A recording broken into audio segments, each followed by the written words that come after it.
You already know. We back in the building. Yes, we are. What we talking about today? Look, man. So, LeBron James and the first take set, Shannon and Skip. You know what I'm trying to say. Skip. Shannon and Stephen A. My man. All right. But they totally shot down LeBron James's quote and comment about his time in Miami. Okay. So that's a big deal right now. I need to know what you think, how you feel about that. So we're going to jump into that. And then we're going to jump into these tall trees shooting jump shot people. Have we ever seen a talent similar to Victor Wembanyama? All right. I mean, that's what we're going to talk about. But And we're going to get into it. We're going to have a good time with it, you know? let's do it. I stay winning. I'm winning. I stay winning. I did it. I stay winning. I'm winning. All right, man. I don't know why he would take this angle. LeBron James would take this angle Yeah. and bringing up Miami in this light if there isn't some residual animosity. You think so? Yes. All right. What were his comments? Like, what's the gist of what he said? Basically, he was saying, like, he believes that his career would have been his career if he never went to Miami. Was he asked that question like in the post conference or when I don't know how it all came about. I'm not sure if it was asked or if he just volunteered, kind of was led into talking about Miami. Of course, the return, they're playing Miami, right? So forth and so forth. So I think it was kind of mutual to have that kind of dialogue coming back home, so to speak, of where he first won his championship, so forth and so forth. But, you know, him stating in you know, paraphrasing, like, I would have still had the same kind of career had I never made the decision to come to Miami. And for me, this is how I see this, right? Okay. Without you going to Miami, you are a more complete Karl Malone. Wow. So you just throw out all his skills? No. I just said a more complete, meaning all of the skills, right? How would you compare him to Karl Malone if you're going to keep the skills? He would not. He would never run a ring. He would have just stayed in Cleveland. He would have racked up stats. He would have never won. I don't think because here's the reason why. If he stays in Cleveland, Cleveland don't get Kyrie Irving. He's the number 1 draft pick. So there's Kyrie's not in Cleveland. So you remove that. Yeah. Right? Then there's a possibility that they trade for maybe a Kevin Love. But the chances of that nucleus of team that story doesn't play out. It's what period. Right? Now, that doesn't mean the whole 1-1. It just means that it changes the trajectory of what his career would have been. The same way we can sit here and hypothetical and play hypothetical with what happens if he didn't go to Miami. Right. I mean, his argument was if I had not gone to Miami. Right. It wasn't if I had stayed in Cleveland. Correct. He could have gone somewhere else with some other great players and won a couple of championships and maybe never lost in the finals. Never lost another finals is what I should say. The thing is that it was well documented when he left Miami to come back to Cleveland that he had riff with Pat Riley. You know, Pat Riley is the head honcho in Miami. So what had each other? It was something, I don't know, I can't tell you what it was about. I think it had something to do, I know it wasn't about money. It was something else that created, all right, I'm leaving. You know what I mean? Pat he run a tight ship. I mean, according to all of the reports, when you come to Miami, you fall in line to what the culture of Miami is. It's been documented by Shaq, Gary Hagan, Wayne. They all say the same thing. It's consistent, so you know it's true. Right. All right. So for me, it's like, and I'm not trying to disrespect Karl Malone or LeBron James by saying that, but what I'm saying is Karl Malone's numbers are spectacular. Those are two different great players. They are, but it's just a box score of MVPs and stats, and there's no cherry on top. That's Karl Malone's career. That's Chris Paul. Same thing. So I believe wholeheartedly moving his talents to South Beach. Patrick Ewing. Charles Barkley. You know what I'm saying? You name a lot of great players. Would he even be like Shannon Sharp said? He won't even be in the category of being talked about as the GOAT without being able to propel his career and his legacy by winning championships down in Miami. So I think that, like, at the end of the day, I don't know if he wants to give Miami the credit that it deserves. He gave him for respect. His career. He gave him respect. In what way? he said it. He was, he prefaced his comments with that, like, all due respect or whatever. To me. I mean, he wasn't trying to. I don't think he was trying to, like, tear Miami down or say anything was wrong with Miami. Right. But you're asking somebody who had gone to the finals already with a bunch of substitute teachers. I'm not going to disrespect those guys like that. No, look, with all due respect to Boobie Gibson and Ilgauskas and Barazal and Larry Hughes, Say it with your chest. and all of those guys, all of those great players. Yeah, they were top 400 players in the world when they played, back then, right? According to the NBA being the elite league, right? Correct. So yeah, absolutely, they are elite players. But they weren't on the same level as the All-Stars that were in that league, or they weren't on the same level as the teams that were winning championships. Yeah. When they went to the finals. Yeah. They went to the finals. Yeah. Well, they went on LeBron's back. Yeah. Okay. I'll say that. They went on LeBron's back. Yeah. And so, who did they face in that first? San Antonio. Swept them. Okay. San Antonio bought a team. They bought a squad. There's no player that you could say, like, oh yeah, that player carried them. It wasn't Tim Duncan carrying them, right? So when you can name more than one great person involved in the team getting there, that's something special. Right. If I ask you to name the greatness of that Cavaliers team that went to the finals, it starts with LeBron and ends with LeBron. Yeah.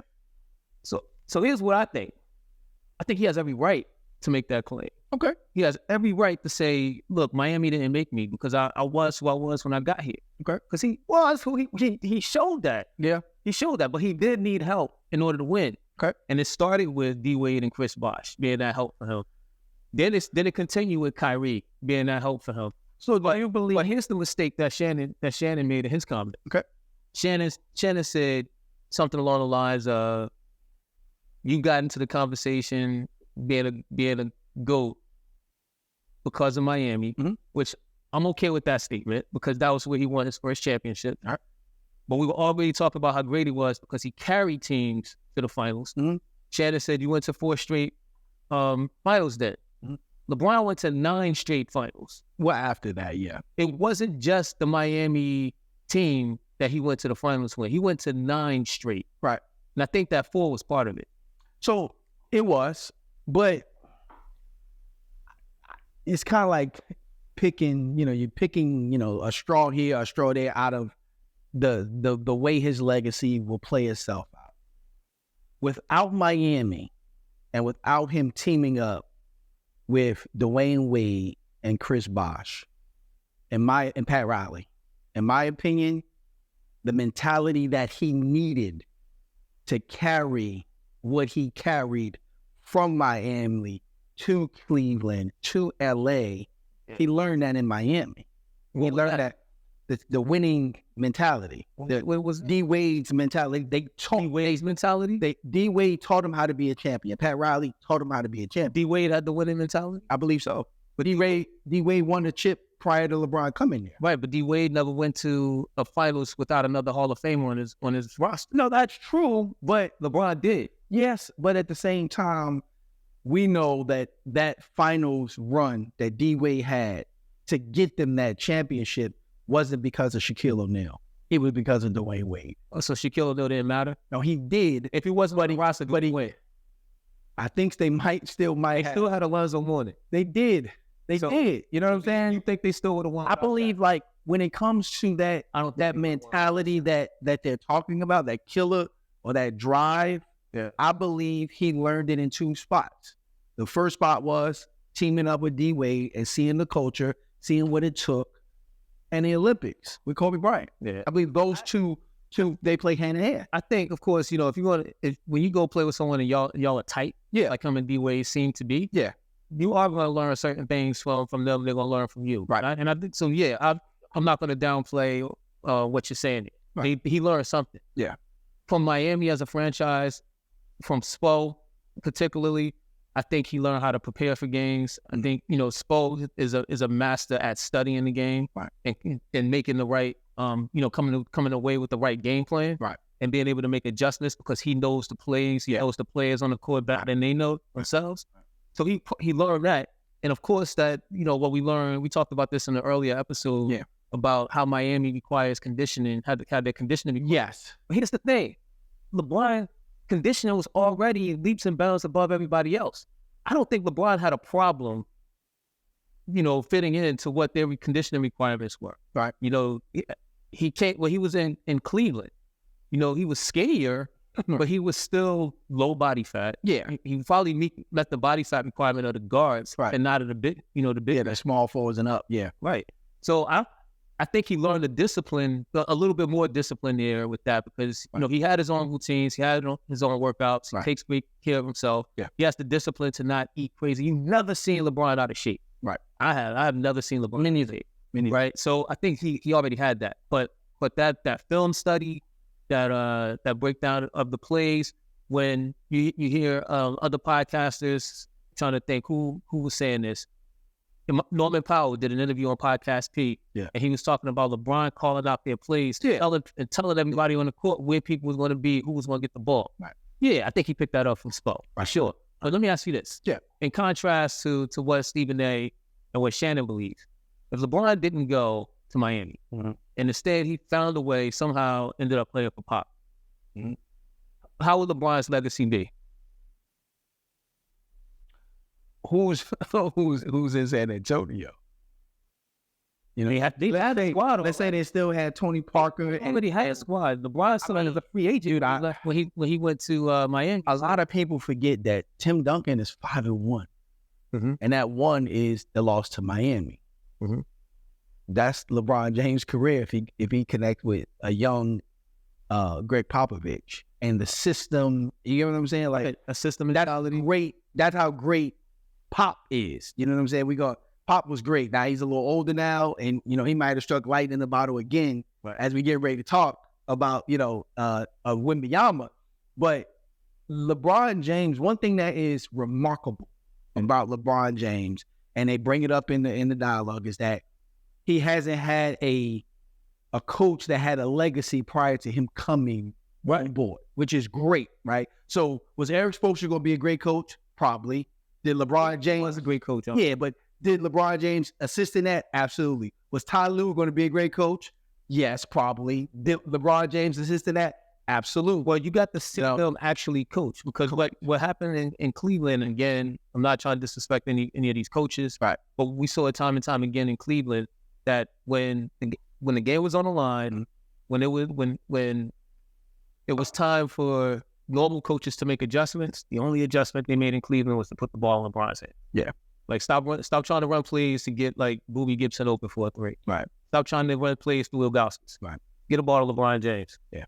And let him go to work. Yeah. That's what you saw in Cleveland. So now, he had a chance to play for Spo, got a chance to see a good coach actually coach him. Yeah. And hold him accountable in a totally different way. Yeah. So I understand both sides. Once again, hypothetical. We dealing with hypotheticals here. Do I think Miami served a great purpose in his career?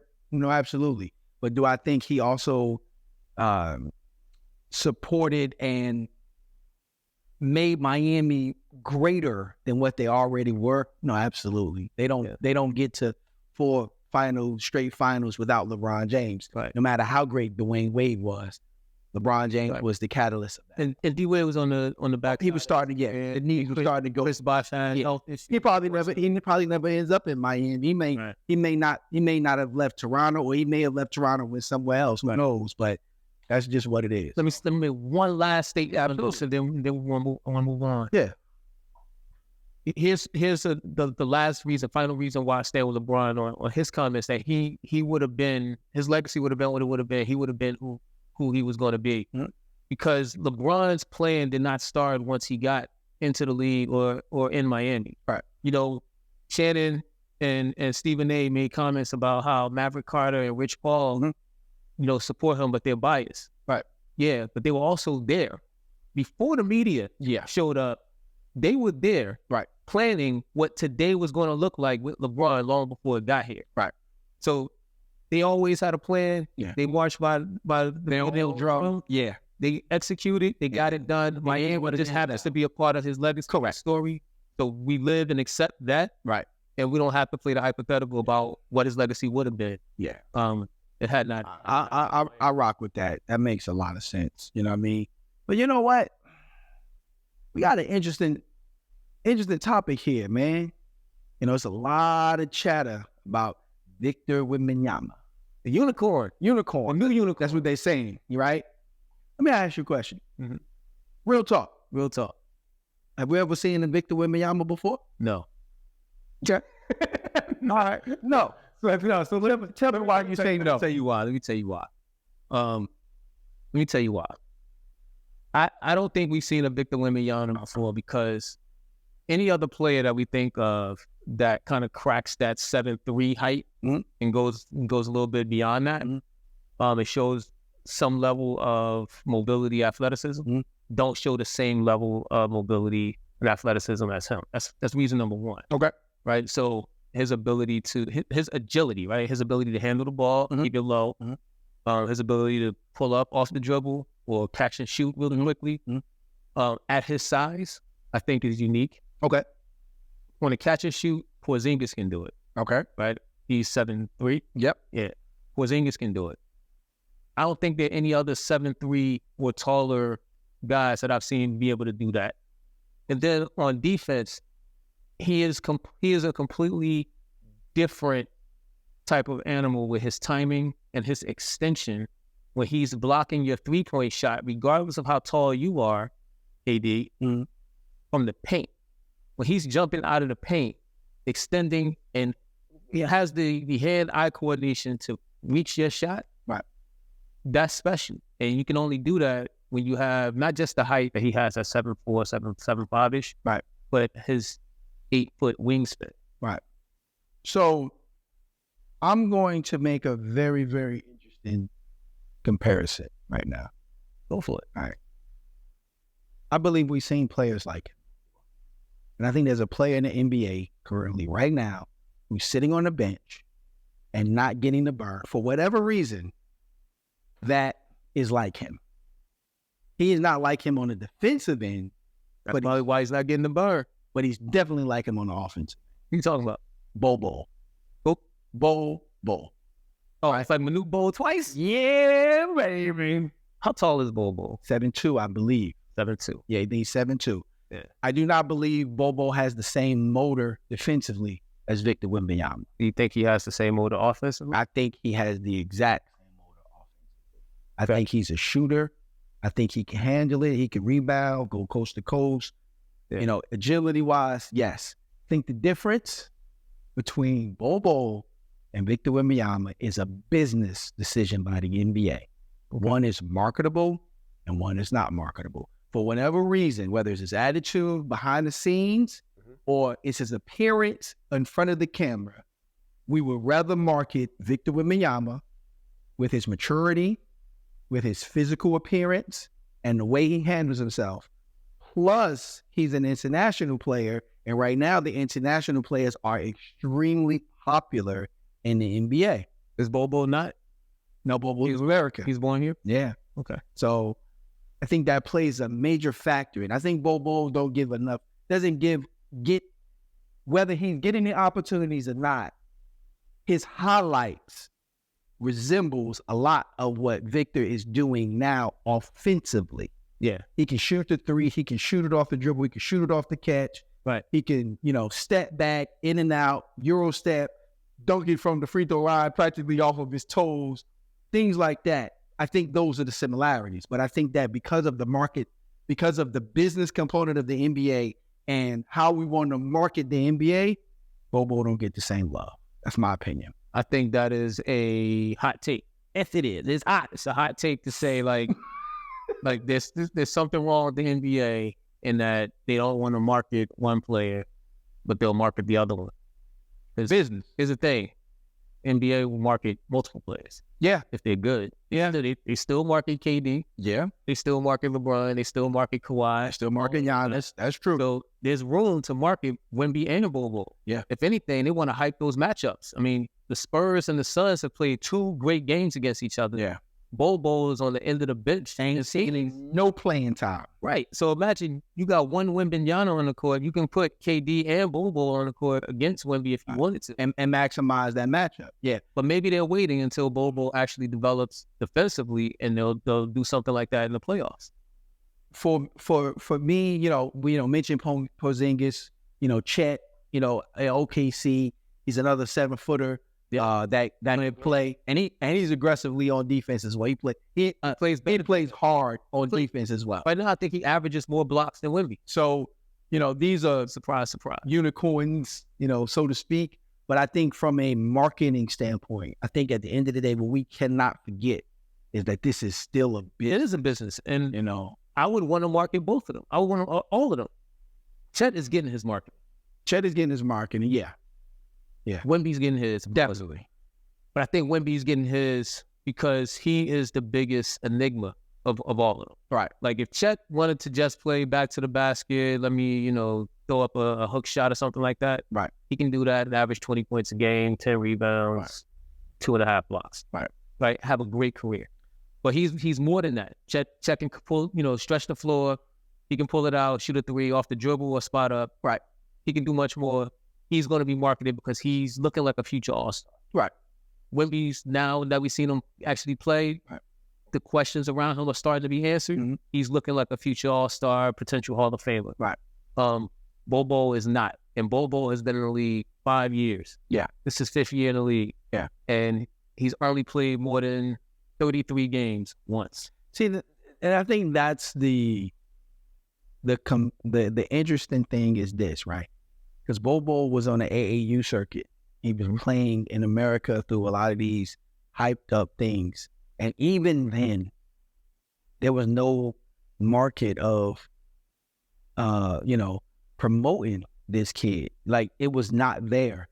The skill was there. Of course, he got drafted. Like, so the boy could play. Like, there's still NBA highlights of him in Orlando and other places where the boy can play. Orlando was his best year. Right. You know what I'm saying? So, there's 1 year in Orlando. I don't understand it. I get it. It's a business, and it's kind of like a unknown with Victor. Like we seen Bol right in the AAU circuit in college. Come on up. So we seen him play, but you have to see him play against pro. Yeah. You know what I mean? Yeah. Wemby's been playing against pros. Yeah. In Europe, he's playing against pros. Yeah. Now he's here and he's playing against the elite pros. Yeah. Right. The best pros in the world per you.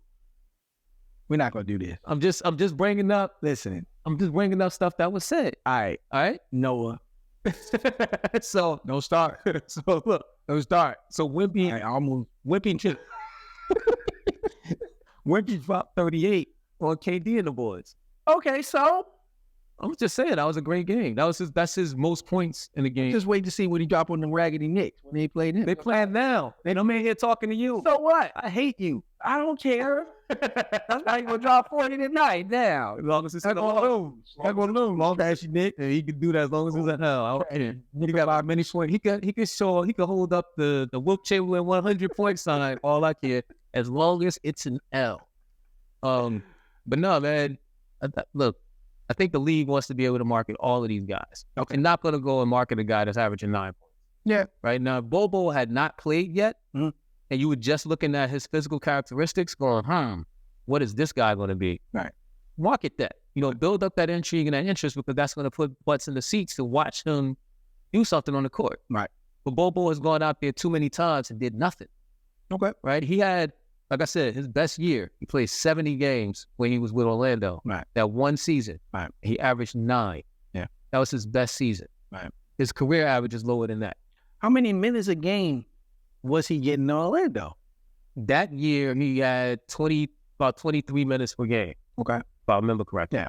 All right. So that's great. That's he averaged 9 and 23 minutes. So like per 40 or per 36 minutes, his average goes up to like 16. Yeah.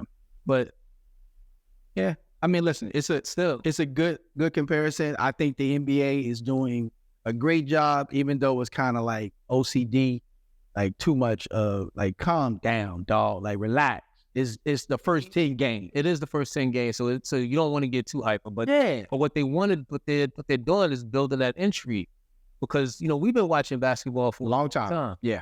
and there's a chance That he could be great. there's a chance that we've never seen Wemby before. Yeah. There's a chance. You're saying yes, I have. I'm saying no, I have not, based off of the start of Yeah, the data. the start of his career. Yeah. Now, if he settles down and becomes something else, okay, cool. then he's just gonna have a mediocre career. Right. Same thing happened with Porzingis, right? The Knicks were lucky to. And he started off a little hot too. The name Unicorn came from Porzingis, right? KD gave him that name because it was like, yo, this dude is 7'3" and he's crossing people, pulling up. He's doing all of that stuff. But then the injuries had Started. and all of that. Yeah. And you realize, like, there's a reason why you don't see. He said it's putting 2, 3, 4 doing lasting. Right. Yeah. Right. It's hard to do that at that size. So can Wemby Stay healthy. he has a different approach to it. So Right. it seems like he might be able to Stay healthy. Yeah. I hope he does. I hope he has a great career. I hope he becomes one of those unique players that only come around, once every generation. Generational talent. Right. Yeah, I yeah. hope he's up everything that they think he could be. Yeah. But to your point, the jury is Still out. Yeah, it's early. Let us know what y'all think. Really, like, what do y'all think? Is Victor Wembanyama a unicorn, or have we seen that before? You know what I mean? I want to know what y'all think, because in my opinion, dude in Phoenix is the same.